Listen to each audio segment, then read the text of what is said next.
madhab is one and the same. It's one and the same.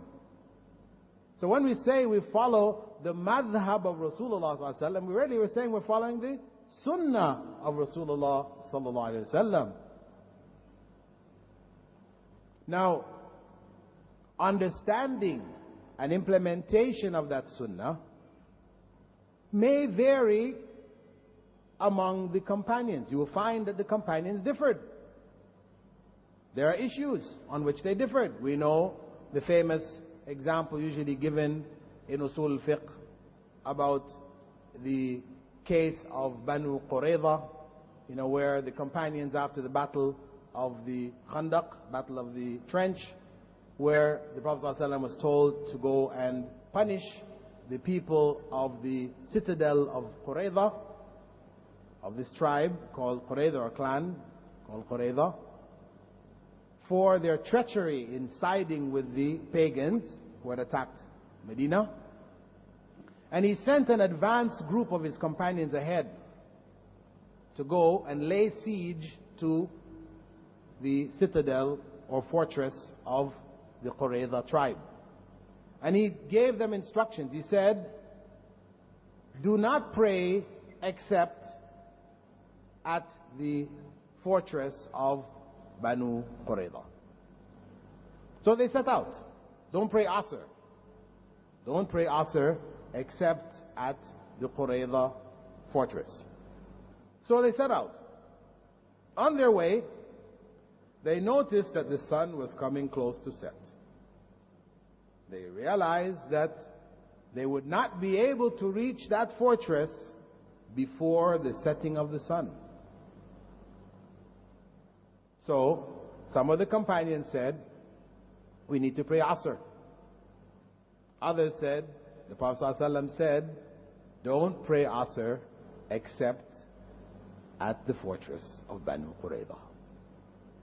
Others said, but what the Prophet ﷺ meant by that instruction was to hurry up and get to the fortress.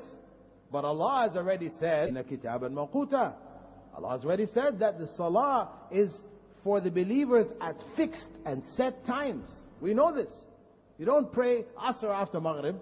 It's not appropriate. So obviously Prophet ﷺ was not telling us to do that. He meant for us to hurry up.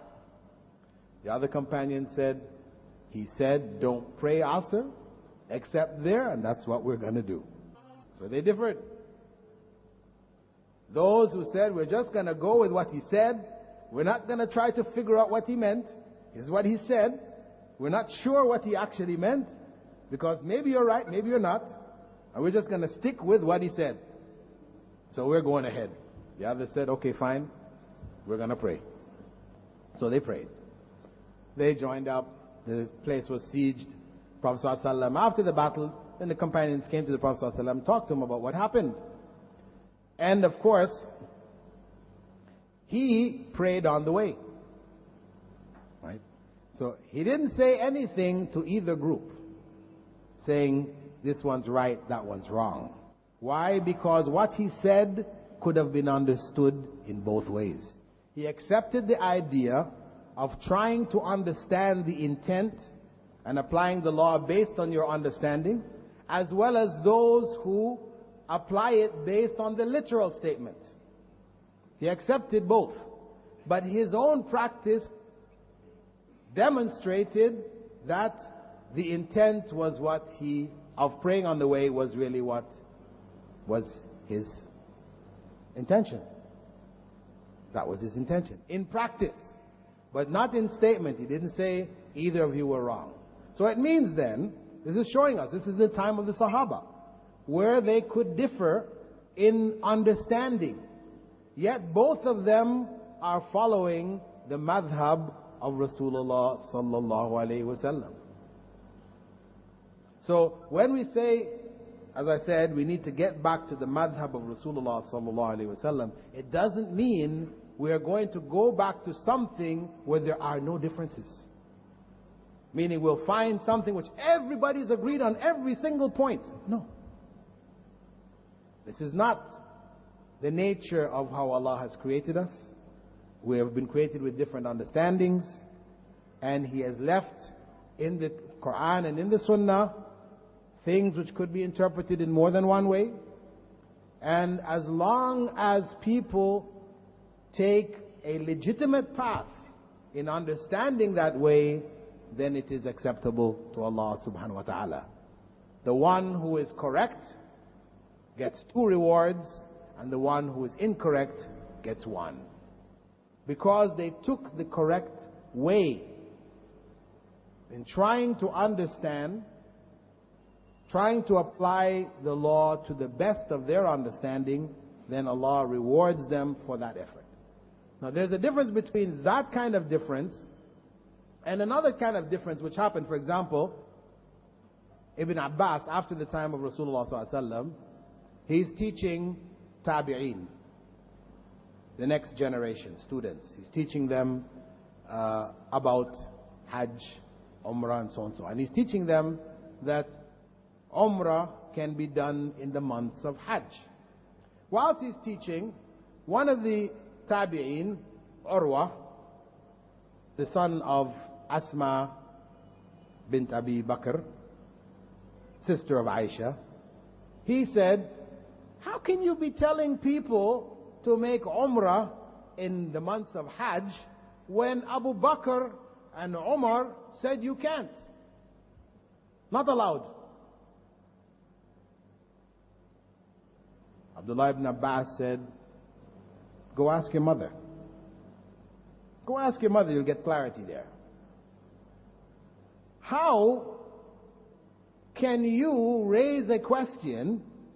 I am telling you what Rasulullah sallallahu alaihi wasallam said, and you are telling me what Omar and Abu Bakr said. He was very upset. Your destruction is near. Once people reach that state where they give more precedence to the opinions of other human beings, when a clear statement of Rasulullah sallallahu alaihi wasallam is brought, that is destruction. And that's one of the things, for example, that all of the Imams were agreed upon. That if a authentic hadith from Rasulullah sallallahu alaihi wasallam comes to a person, for him to leave that for the opinion of any of them, they said that this is not permissible. That is a path to destruction. So from that generation we can see differences, certain types of differences. Some differences which had to do with giving precedence of opinions over authentic sunnah, and differences which arose from different interpretation of authentic sunnah. One is tolerated, is accepted, and the other one was rejected. The other one was rejected. So now, if we asked the tabi'een, the students of the Sahaba, what was your madhab? Qatada, we ask him, for example. What was your madhab? What is he going to say? He said, I follow the Abbasi madhab because I used to study under Ibn Abbas all the time. Or I follow the Al-Asi madhab because I used to study under Amr ibn al-As, Abdullah ibn Amr ibn al-As. Or I follow the different leading scholars amongst the Sahaba. None of them used these attributions. They didn't do that. They would all say, we're following the madhab of Rasulullah sallallahu alaihi wasallam, as it was conveyed to us by the Sahaba, as it was conveyed to us by the Sahaba, as it was understood by the Sahaba. Not just the conveyance, but also the understanding. Because